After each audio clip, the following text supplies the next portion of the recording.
얘가 좌우 드라이브 샤프트가 약간 다른데, 이게 만약에 지금 타이어가 그립이 더 좋은 게 들어가잖아요. 지금 이 정도는 저도 사실 약간 아까 카메라 켜기 전에 억지로 테스트를 해갖고 알게 된 거고, 일반적인 상황에선 타이어가 그립을 빨리 놓기 때문에 못 느끼는데, 좌우의 바퀴의 드라이브 샤프트가 이쪽이 아마 더 짧을 거예요.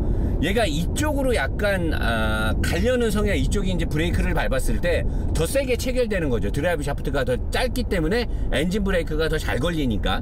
근데 지금 이 타이어는 미끄러지기 때문에 그거를 알기는 어렵고요. 만약에 여기서 이제 뭐 피제로라든가 아니면은 뭐 미쉐린에서 뭐 PS4 같은 그립이 좋은 서머 타이어를 끼게 되면은 아마 좀 그런 게 느껴질 것 같아요. 근데 지금은 타이어가 좀 미끄러지는 거라 그건 쉽게 느껴지지 않고요. 미션은 이 현대자동차의 후륜 베이스의 8단 미션은 ZF의 상당 부분 많이 따, 물론 ZF랑 지금 제휴해서 만들기 때문에 상당 부분 ZF 느낌도 많이 나고요. 저는 현대자동차의 후륜 베이스의 8단 미션은 되게 좋다고 봐요. 근데 얘는 오일 쿨링 시스템을 아마 손을 봐야 될 거예요. 어제 낮에 제가 차를 어제 받았거든요. 막 좀 다니면서 뭐하고 하면 미션이 열을 받아가지고 미션이 쿨링이 좀 빨리빨리 안 되나 봐요. 그 하체 우리기를 할 때 제가 미션 쿨링이 동그랗게 무슨 기관단총 위에 탄창 이렇게 동그랗게 생긴 것처럼 생겼다 그랬는데, 걔가 쿨링 용량이 도시락통 네모나게 생긴 것보다 안 좋을 것 같아요. 왜냐면 걔가 일반적으로 다른 차에 들어간 미션 쿨러처럼 제 역할을 잘했으면, 어제 낮에 제가 그렇게 막 달렸을 때 미션이 열받으면 약간 굼뜨거나 뭔가 좀 이렇게 어벙찐 행동을 하거든요. 변속을 할 때. 그냥 슬슬 달릴 때는 모르고요. 빨리 달릴 때 그런 티가 나는데 어제 그런 게 좀 있더라고요. 그래서 저는 미션 쿨링 쪽은 얘가 좀 약하다. 근데 뭐 얘가 어차피 서킷을 달리거나 저처럼 뭐 일반 오너들이 막 쏘고 다니는 차가 아니니까 그럴 상황은 좀 적을 것 같아서 제가 너무 그건 좀 어거지로 하는 게 아닐까라고 생각이 들고요.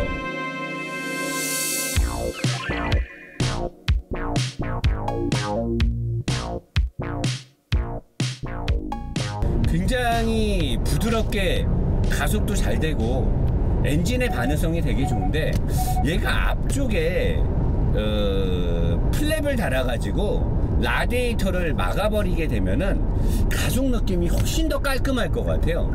이 열 관리를 되게 잘하게끔 엔진을 만들어 놨기 때문에 앞쪽에 그게 없어도 될 것 같은데, 근데 이 플랩을 제가 알기로는 뭐 사람들이 그러대요. 2.5는 플랩이 있는데 3.5는 플랩이 없다. 근데 사실 이 플랩이 앞쪽에 라디에이터 쪽의 앞쪽을 막아줬을 때 에어로다이나믹에서 되게 유리해지는데, 얘가 플랩을 달면 좀 더 좋을 텐데 안 달아놓은 거는 순행으로 인터쿨링을 되게 잘해서 엔진 관리를 되게 잘한다라고 현대 쪽은 얘기를 하고, 제가 하체 우리기에서도 여기저기 뭐가 잘 들어갔다고 얘기를 했었잖아요. 근데 얘를 막 쏘잖아요. 그러면 엔진의 온도가 잘 안 떨어져요. 그러니까 생각보다 현대자동차가 주장하고 자랑하는 것만큼 엔진 쪽의 쿨링 시스템이 아주 똑똑하게 잘 돌아가는 거는 아닌 것 같아요. 똑똑하게 잘 돌아가면 엔진이 좀 온도가 빨리 떨어져야 되는데 생각보다 엔진 온도가 빨리 안 떨어지거든요. 그러니까 제가 봤을 때는 엔진 쿨링에 먼저 뭔가 현대가 해답을 못 찾았을 수도 있어요. 그리고 미션 오일 쿨링도 아직까지는 그렇게 시원하게 잘 안 되는 것 같고, 그래서 차를 막 계속해서 열나게 쏘고 다니면은 나중에 엔진이 조금 뭐 좀 분위기가 뭐라고 해야 될까, 지금 이제 200 브레이크가 안 듣는, 이렇게 되면은 앞차가 급브레이크 밟으면 나는 그냥 앞차 갖다 박아버려야 되는 건데 200에서 급브레이크를 밟았는데요, 지금 약간 오른쪽으로 차가 쏠려요. 그럼 제가 말한 대로 이쪽에 드라이브 샤프트가 짧기 때문에 그런 거근데, 이게 타이어가 더 그립이 좋은 게 들어가면 더 심해지겠죠. 근데 문제는 400마력 가까이 되기 때문에 사람들이 이 미친놈아 과속을 왜 하냐는데, 이런 차를 타고 평상시에 물론 교통법규를 다 지켜야 되는데 뻥 뚫린 고속도로에서 급동이 오거나 아주 뻥 뚫린 데서 차가 한 대도 없어, 그러면 진짜 맹세컨대 악셀 안 밟으실 겁니까? 엔진은 뭐 터보가 이 전자식 터보가 들어가 있고 열관리라든가 인터쿨링 시스템이 되게 잘 돼 있잖아요. 그리고 엔진이 순행 인터쿨러를 달아가지고 터보에서 과급된 것들이 굉장히 빠르게 들어와서 민첩성이나 이런 게 되게 좋게끔 돼 있단 말이에요. 그래서 엔진을 악셀레이터를 밟으면 터보 엔진답지 않게 굉장히 민첩하게 내 말을 되게 잘 듣고, 그리고 또 엔진이 MPI 엔진하고 간접 분사죠. 직분사가 같이 섞여 있는 상태에서 트윈 터보를 제끼니까 얘는 사실 터보의 의존도는 그렇게 세지 않고요. 터보는 이제 중후발부터 쫙 밀어주면서 출력을 보존해 주는데, 엔진이 출력은 적당히 세게, 원래 이 배기량에 트윈 터보를 걸면 웬만해서는 그냥 350마력, 400마력을 다 뽑아낸단 말이에요. 사람들이 이제 우리나라 차가 고마력이 안 나오니까 이 마력이 지금 대단하다라고 보는데, 현대자동차는 이 엔진을 만들 때 그냥 제가 봤을 때는 아주 치밀한 엔진은 아니고요, 간접 분사와 직분사를 섞어 놓고 반응성을 위해서 그 터빈으로부터 공급되는 것들이 짧게 빨리빨리 들어오게 해서 NA 엔진 비슷하게 그냥 대배기량 비슷한 느낌으로 가게끔 만들어 놓은 거지, 이 엔진이 굉장히 뭐 치밀하게 뭐 되게 좀 짜임새 있게 잘 만들어졌다는 느낌은 잘 안 들어요. 그러니까 벤츠에 들어간 6기통 엔진이나 BMW가 쓰는 6기통 엔진들은 엔진이 이렇게 운전을 해보면 굉장히 강하면서 땅땅하면서 엔진이 뭔가 낮은 RPM부터 고 RPM까지 모든 영역에서 여유도 있고 힘도 되게 세고 굉장히 강한 느낌이 드는데, 얘는 엔진이 뭔가 약간은 허술한 느낌이 들어요. 근데 반응성은 굉장히 좋아요. 이 리스폰스를 되게 좋게 해놨고, 이 엔진이 허술한 느낌이 드는 거에 또 하나 일조를 하는 건, 얘가 지금 중량이 되게 많고 엔진 위치가 높잖아요. 그 엔진도 가벼운 엔진이 아닐 거고, 근데 엔진의 마운트가 되게 부드럽게 설계가 돼 있어서 악셀을 밟으면 엔진이 막 고마력을 내기 위해서 세게 돌잖아요. 그러면 엔진의 그 진동들이 부드럽게 설계돼서 진동으로는 들어오지 않는데 엔진이 이렇게 흔들리는 게 조금씩 느껴져요. 그러니까 그게 사실 엔진이 안에서 폭파 행정을 하고 있는 것과는 별개인데, 운전자가 느끼는 거는 뭔가 내 엔진이 좀 불안한데 뭐 이런 느낌이 살짝 드는 거죠.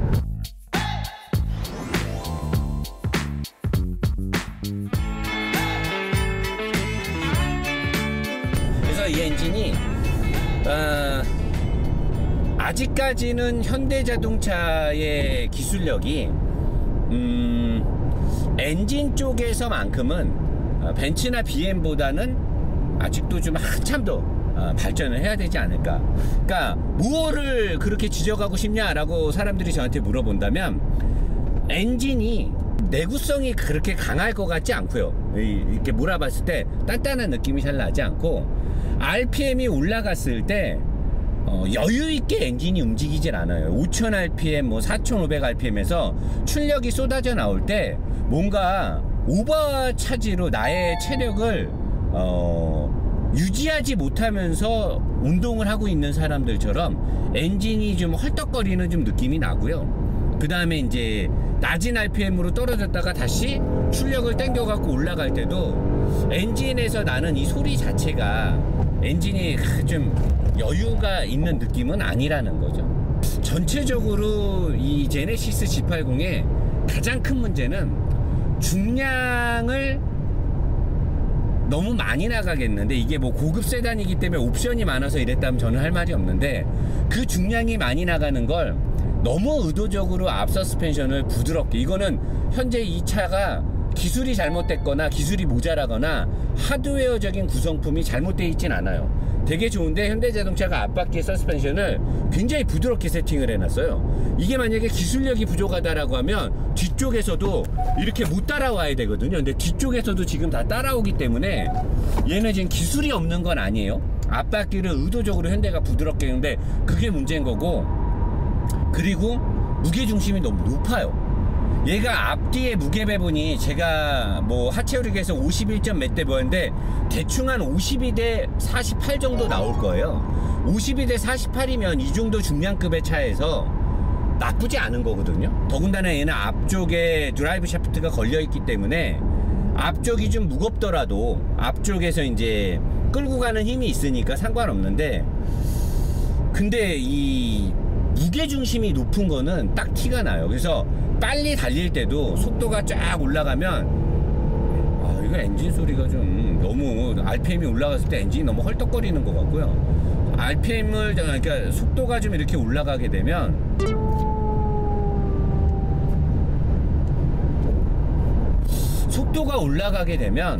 이 유인 피칭이 이제 얘는 지금 에어로다이나믹도 잘 돼 있는 것 같아요. 보통 우리나라 차들이 150, 160이 넘어갔을 때 에어로다이나믹에서 원래 좀 불리한데, 얘는 지금 에어로다이나믹이 좀 잘 돼 있는 편인 것 같은데, 근데 쭉 가면 속도가 이제 높아지기 시작하면 앞쪽에 알루미늄의 사용 빈도가 되게 높음에도 불구하고 뒤쪽보다 앞쪽에서의 잔진동이라든가 유인 피칭, 그러니까 이 피칭이라고 말하기는 좀 그렇고, 앞쪽에서 생기는 진동, 파동 이런 것들이 제가 봤을 때는 무게중심이 높기 때문에 그래요. 무게중심이 낮아갖고 착 깔아주면 덜한데, 그렇기 때문에 전륜 서스펜션의 위쪽에 어퍼함을 캐스터를 많이 줬나? 원래 이런 급의 차가 전륜 서스펜션의 위쪽에 어퍼함에 그렇게 캐스터를 많이 안 주거든요. 그래서 저는 이 차를 보면서 왜 저렇게 캐스터를 많이 줬을까 되게 의아했는데, 원래대로면은 저런 엔진 높이에 높고 앞이 좀 무겁고 이러면 원래는 스러스트 암으로 이렇게 앞쪽에 서스펜션 암을 일반적인 아우디나 현대자동차가 그동안 했던 것처럼 만들었는데, 얘는 BM 벤츠처럼 만들어 놨잖아요. 근데 이제 앞쪽에는 무거운 거지. 무겁고 엔진도 높고, 그러니까 직진 안전에서 어떤 그 값이 저기하니까 내가 의도적으로 서스펜션 세팅을 했다 그랬잖아요. 얘가 지금 그런 것 같아요. 앞쪽에서 고속주행을 했을 때 뒤쪽의 추종성과 안정성은 되게 좋은데 앞쪽이 부드럽게 세팅한 거에서도 약간 좀 버거움을 나타내고 있는데, 뭐 엔진이 높고 서스펜션의 세팅이 160 정도에서는 뭔가 미묘하게 잔진동들이 되게 많이 생겨요. 그렇기 때문에 벤츠 BM은 프레임의 끝단도 다 알루미늄을 썼던 걸까요? 이렇게 진동이 타고 들어오니까. 얘는 지금 프레임은 다 스틸로 돼 있으니까 알루미늄 합금으로 돼 있는 로우암과 서브 프레임 등이 120-30km 미만에서의 모든 것들은 부드럽게 다 잡아주는데, 완전히 이제 150이 넘어가게 되면 그 영역 밖이 되니까 그때는 차체에서도 알루미늄 합금이 있어야 되나 봐요. 그래서 벤츠 BM은 이 속도에서 이런 잔진동의 퍼짐 느낌이 안 올라오는데 얘는 올라오네요. 자, 여기까지 하고요. 좀 쉬었다가 이따가 좀 이렇게 달리는 데서 한번 차가 자세 제어를 좀 얘는 이제 타이어가 서머 타이어라서 이제 날아가니까 세게는 못하니까 조금만 한번 달려보도록 하겠습니다. 한번 달려볼게요.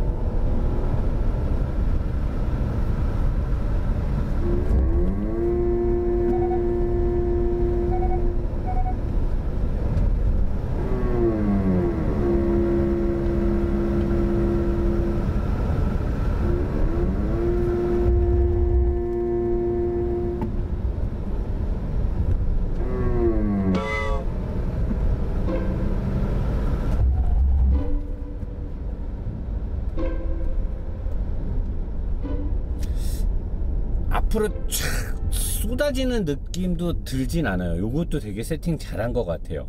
무게 배분이 그래도 어느 정도 완전히 앞쪽에 불리하게 돼 있지 않아서, 또는 앞에 엔진이 높은데 서스펜션의 움직임의 범위를 한 건가, 아니면 브레이크를 밟았을 때 뒷바퀴에서도 상당 부분 끌어주는 게 강한지 어쩐지 모르겠는데, 다른 현대자동차에 비해서는 앞으로 주저앉는 현상도 굉장히 작아요.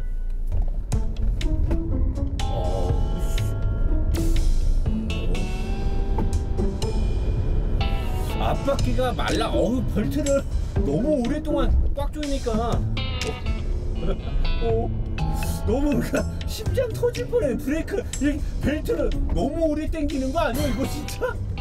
야, 근데 타이어가 사계절 타이어라 하더라도 코너에서는 그래도 좀 버티려고는 하네요.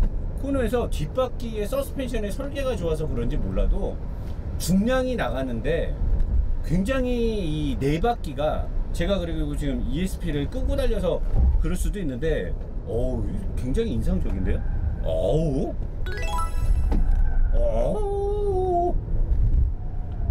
좋아. 와, 야, 이 정도면은 제가 고속에서 역시 속도가 그래도 100 미만이니까 고속에서 앞바퀴가 너무 불안하다 어쩌다 했던 것들이 역시 120 미만에서는 브레이크는 안 넣는데 그래도 좀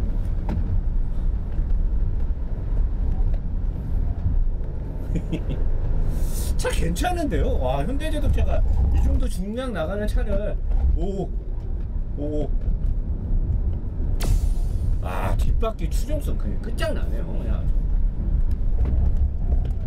근데 코너에서 급브레이크 밟으면서 조향을 트니까 앞바퀴가 확실히 말랑하게 세팅되어 있어서 그런지 몰라도 순간 이렇게 싹 밀리려는 느낌, 파고 들어가야 되는데 밀리면서 들어가고, 지금 급브레이크 밟을 때도 앞바퀴가 드라이브 샤프트가 들어가 있는 바퀴가 뒷바퀴 안 미끄러지지 않네. 야, 좋았어. 야, 근데 이전의 제네시스나 지구공에서는 무서워갖고 이렇게 하지를 못해요. 물론 되게 뛰어난 드라이버가 좋은 타이어를 달고 어떻게든 그 물리적으로 불리한 그 차량의 세팅을 운전 실력으로 어떻게든 할 수가 있겠죠. 근데 저는 사실 겁이 많아서 차가 조금이라도 물리적으로 버티지 못하거나, 아니면 어떤 그 차량의 하드웨어적인 설계가 격한 움직임을 받쳐줄 수 없으면 저는 조금만 틀어보고 무서워갖고 그 차를 갖고 막 안 잡아 돌리거든요. 근데 이 차는 1900km가 넘는 우리나라 차, 이 세단이잖아요. 고급 세단, 스포츠 세단도 아니고 고급 세단. 근데 제가 지금 이렇게, 물론 속도가 X3를 몰 때나 뭐 박스터나 G4에 비하면 속도는 낮는데 이런 중량급의 세단 치고는 그래도 100km를 전후로 제가 계속 다녔으니까, 다른 때는 여기서 한 110, 뭐 120까지도 하는데, 그래도 이 차를 가지고 이렇게 넓지 않은 고저차가 있는 코너에서 100km를 거의 근접해서 제가 달린다는 거는 세팅이 정말 잘 된 거고요. 이 차는 제가 하체 오르기에서 본 게 맞는 것 같아요. 뒷바퀴 서스펜션의 설계가 무지막지하게 스포츠하게 돼 있어요. 무지막지하게 스포츠하게 돼 있고 정말 설계를 잘했고요.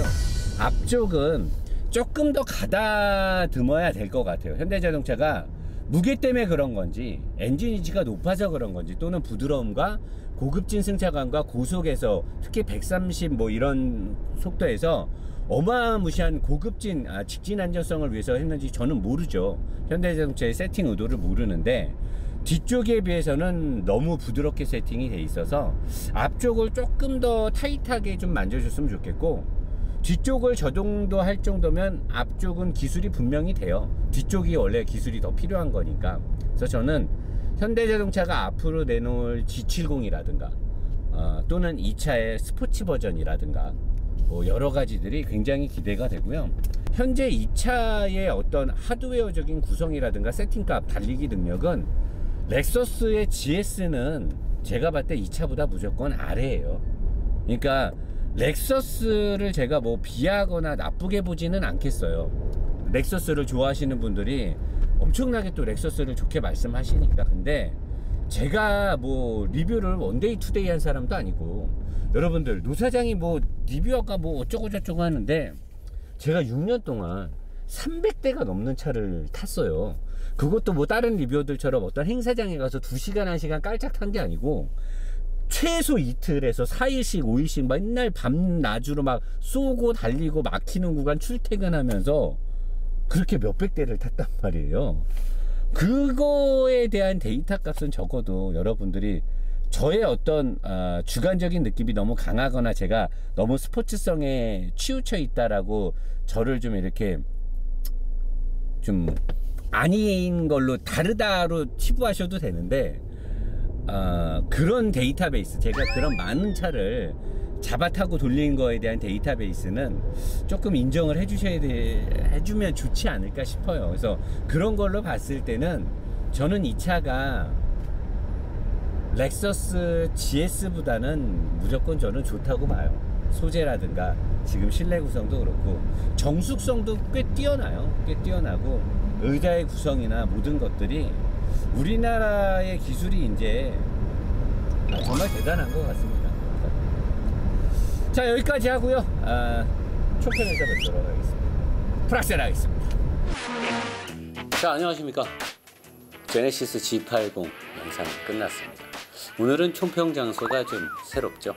앞으로 요 뒷배경을 활용해서 여러분들한테 좋은 정보, 리뷰 안에서 영상 진행 내용이 좀 부족했거나 뭔가 좀 빼먹고 또는 뭔가를 톡 집어서 얘기해야 될 때는 앞으로 이제 뒷배경을 활용해서 여러분들한테 잘 전달을 하도록 하겠습니다.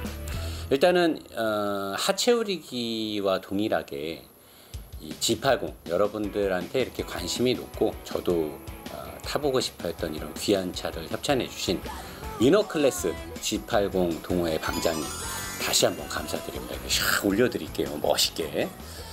일단 여기 회원수가 거의 24만 명에 육박을 하고요. 굉장히 동호회 전반적인 어떤 느낌이 깔끔하고 댓글이나 이런 것들을 봤을 때 상당히 퀄리티가 높아요. 동호회 회원들 간의 그 어떤 질적인 어떤 이 대화의 수준이 되게 좋고, 가장 마음에 드는 건 여기 방장님은 물론 동호회의 어떤 운영도 굉장히 중요하겠지만 방장님이 젊고 굉장히 차에 관심이 많아요. 저한테 막 하는 질문이 자기는 후륜 샀는데 괜찮냐, 사륜에 대한 장점 단점을 막 물어보고 무게중심 뭐 BMW하고 비교해서 등등 다 물어보시는데, 지금부터 제가 방장님한테 드리는 내용이 총평의 내용이고 아마 많이 겹칠 거예요. 그러니까 방장님한테 개인적인 메시지 없이 총평해서 전달하도록 하겠습니다. 여러분 다시 한번 이렇게 귀한 차를 협찬해 주신 위너클래스의 G80 동호회와 동호회 발전이 사정없이 지속될 수 있도록 여러분들이 많이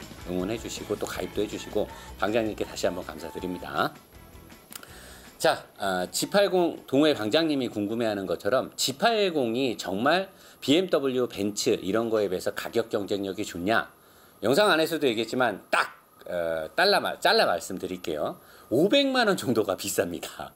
제가 봤을 때 주관적으로 봤을 때 그런 거고, 우리나라가 자체 개발을 한 이래로 후륜 베이스로 이 정도의 차를 만든 건 저는 대단한 성과라고 봅니다. 앞으로의 현대자동차 행보가 굉장히 기대가 되고요. 앞바퀴 서스펜션을 의도적으로 부드럽게 했을 거고요. 타이어를 올 시즌을 넣어서 일부러 타이어 그립이 빨리 끝나게 한 거는 의도적인 거냐, 아니면은 소비자들의 어떤 윈터 타이어의 교체를 위해서 한 거냐는 저는 모르겠어요. 근데 만약에 여기에 그립이 높아졌을 때 다른 이상 징후가 생길 수도 있다라는 가정이 되기 때문에 무조건적으로 고성능 타이어를 바꿔라 라고 제가 말한 거는 좀 정정하고 싶습니다. 어차피 이 차를 타는 대부분의 오너분들이 막 쏘고 다니지는 않을 거니까요. 그래서 그런 부분을 여러분들이 좀 더 세심하게 많은 사람들과 함께 의견 교류가 있었으면 좋을 것 같고요. 앞바퀴는 부드럽기 때문에 모든 상황에서 사람은 운전자든 탑승자가 부드러움을 느끼는데 뒷바퀴가 많이 탱탱거려요. 근데 이걸 가지고 이제 단점을 막 부각시키는 사람들도 있는데 저는 이 세팅이 되게 좋다라고 봐요. 뒷바퀴가 무른 차는 못 쓰는 차거든요.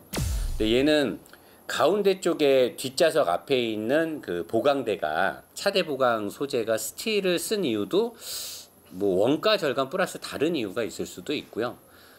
저는 이 차의 완성도를 굉장히 높게 봐요.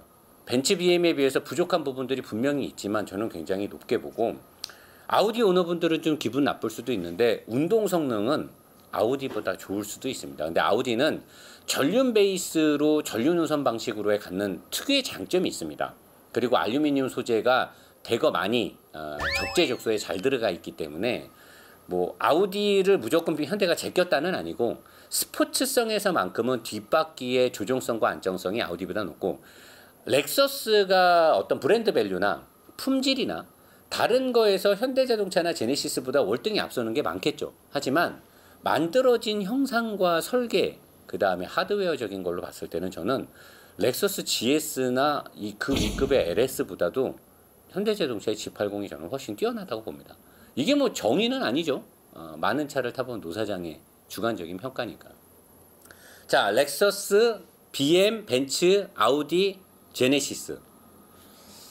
지금 수입차들의 가격 할인폭이 굉장히 크죠. 근데 V6 엔진을 기준으로 적당한 옵션을 넣고, 또는 2.5를 기준으로 적당한 옵션을 넣고 향후 AS와 모든 것들을 따져봤을 때 그럴 리는 없겠지만, 현대가 할인을 좀 해주거나 가격을 내리면 더없이 경쟁력이 좋겠지만, 그렇지 않은 상황에서의 경쟁력이 있느냐라고 묻는다면 저는 사실 그렇게 경쟁력이 뛰어나다고 보지는 않아요. 수입차의 가격 할인율이 크기 때문에.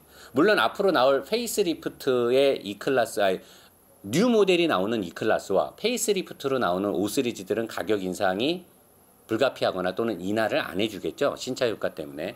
그렇다라고 하면 가격에 대한 메릿이 조금 있을지 모르겠는데, 지금 기준으로는 가성비가 좋다라고 말하기는 어려워요. 하지만 애국심과, 물론 애국심으로 이런 물건 사면 안 됩니다. 제가 늘 말하지만 가계 경제가 우선인 거지, 애국심으로 국산품을 무조건 이용하자, 이건 너무 억지죠. 분명히 우리나라 물건이 좋아야지 사는 거지, 안 좋은데 애국심으로 사는 건 안 좋은 거니까. 하지만 제네시스가 향후 AS 비용이라든가 뭐 이 차가 가지고 있는 부드러움과 뒷바퀴의 어떤 조종성, 안정성 등을 두루두루 고려해보고 스타일, 이런 것들을 봤을 때 저는 호불호가 분명히 갈린다라고 봐요. 노사장은 뭐 살 거냐? 1000만 원 이상 할인해주는 5 시리즈를 사겠죠. 근데 만약에 할인폭이 없어지고 현대 측에서 어떤 옵션의 패키지를 좋은 가격대로 내놓게 된다면 저는 충분히 직접적인 대결 구도에서도 경쟁력이 있다라고 봅니다. 그리고 해치백 스타일, A7 스타일의 이 리어 그 디자인은 뒤쪽에 어떤 피칭을 억제해주는 효과가 분명히 있는 것 같아요. 그러니까 그런 장점도 있으니까 여러분들이 두루두루 잘 살펴보시고요. 저는 현대자동차가 굉장히 잘했다라고 박수를 쳐주고 싶기 때문에 여러분들이 구매에 있어서의 평가는 좀 더 많은 부분을 체크해보고 구매를 하셨으면 좋겠습니다. 다른 걸 다 떠나서 저는 현대자동차의 이런 기술적인 발전이 굉장히 뿌듯하고 자랑스럽네요. 잘하셨습니다, 현대자동차. 이것으로 제네시스 G80의 리뷰를 마치도록 하겠습니다. 감사합니다.